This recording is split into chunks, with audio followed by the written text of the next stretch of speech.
Olá, muito bom dia, amado povo do Eterno, povo do meu querido Abba Pai. Paizinho querido, irmãos e irmãs. Tema de hoje: como é que você trata os seus devedores? Uma lição muito importante, uma análise muito profunda da parábola que está em Mateus 18, 21 a 35. Vamos à nossa orientação bíblica de hoje. A parábola do credor incompassível, narrada pelo próprio Mestre Jesus no Evangelho, segundo escreveu Mateus, capítulo 18, versos 21 a 35, é uma das mais contundentes e desafiadoras de suas parábolas sobre o perdão e a misericórdia. Ela surge em resposta a uma pergunta de Pedro sobre quantas vezes se deve perdoar a um irmão, revelando a importância central que Jesus atribui a essa virtude. O contexto e a pergunta de Pedro. O apóstolo Pedro, talvez pensando estar sendo magnânimo, pergunta a Jesus: Senhor, até quantas vezes pecará meu irmão contra mim e eu lhe perdoarei? Até 7. Na cultura judaica, perdoar 3 vezes já era considerado um ato de grande benevolência.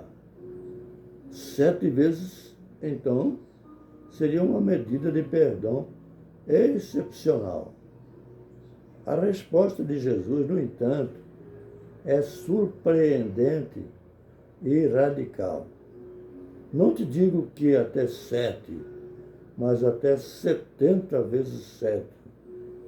Essa expressão hebraica não significa um número literal de 490 vezes, mas sim um perdão ilimitado, contínuo e sem reservas.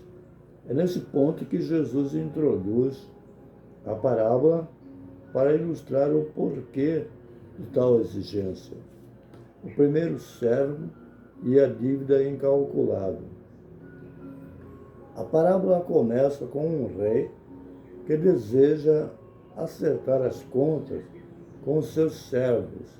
Um deles é trazido e deve uma quantia astronomicamente alta, 10.000 talentos.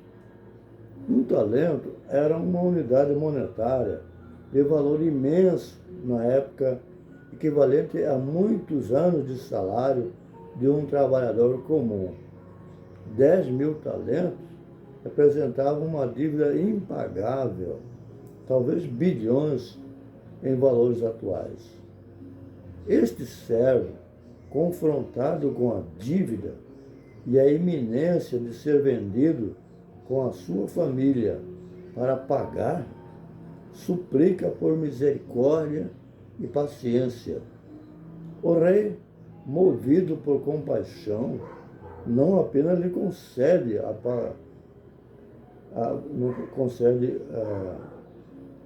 o perdão, mas também lhe concede um prazo, mas vai muito além, cancela toda a dívida.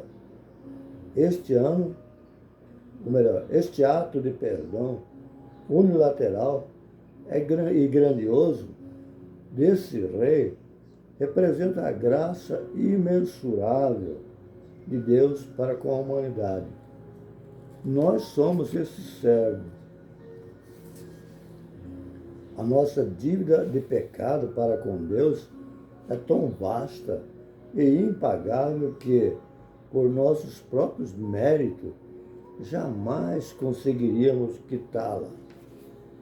O perdão divino é um dom que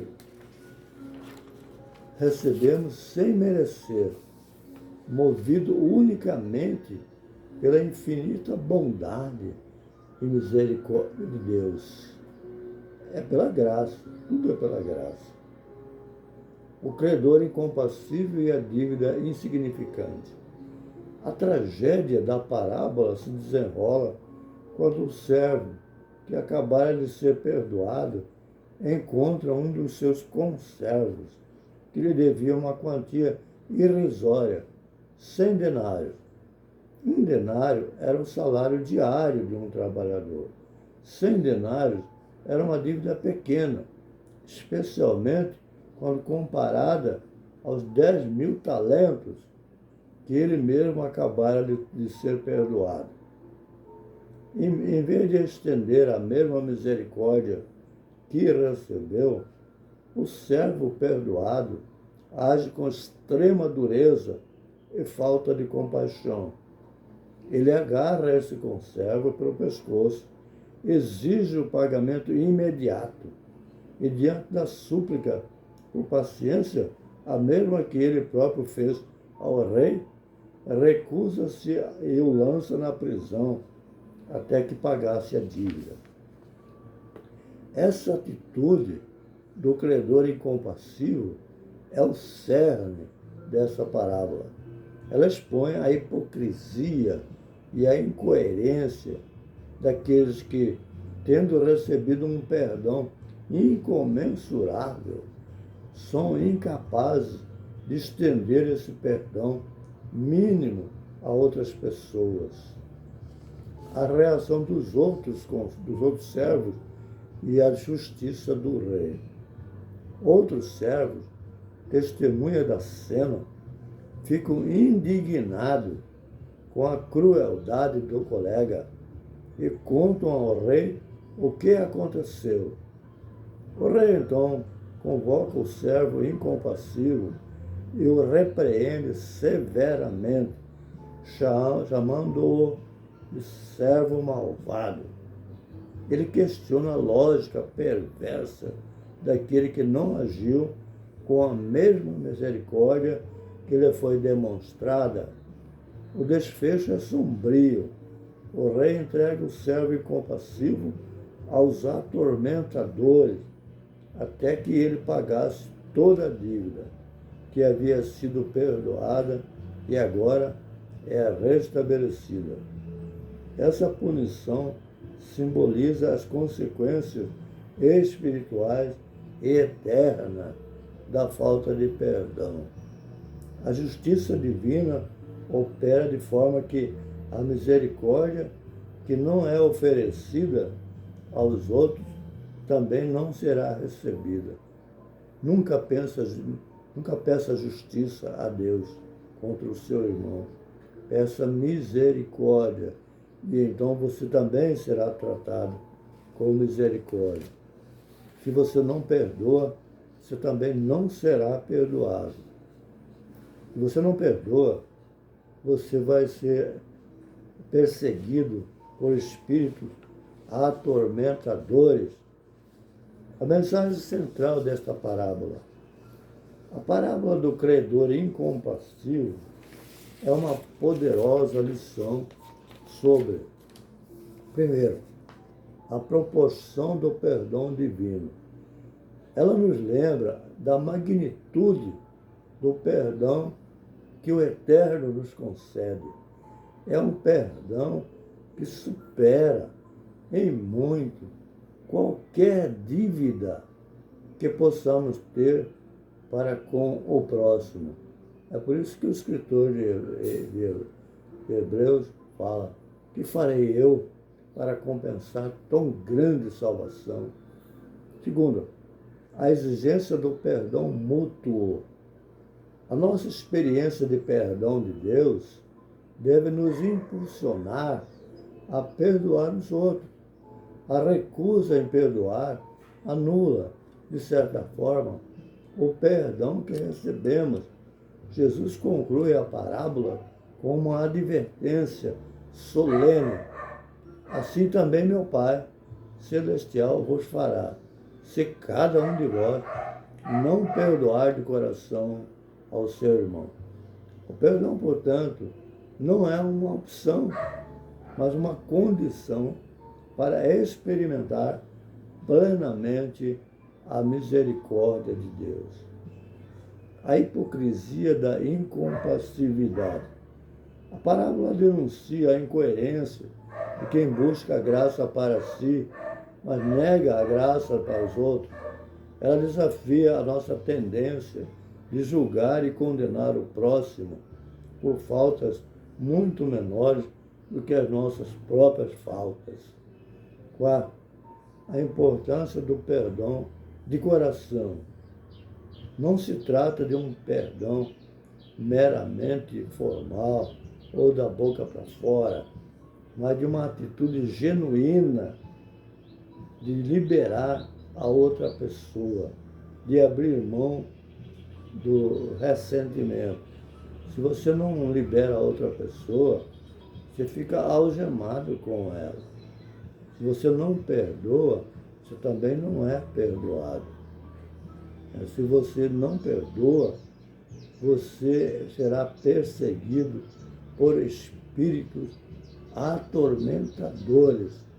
É o que diz a Sagrada Palavra, está escrito. Se está escrito, não duvide, não faça pouco caso. Procure cumprir. É a Sagrada Palavra de Deus que está dizendo.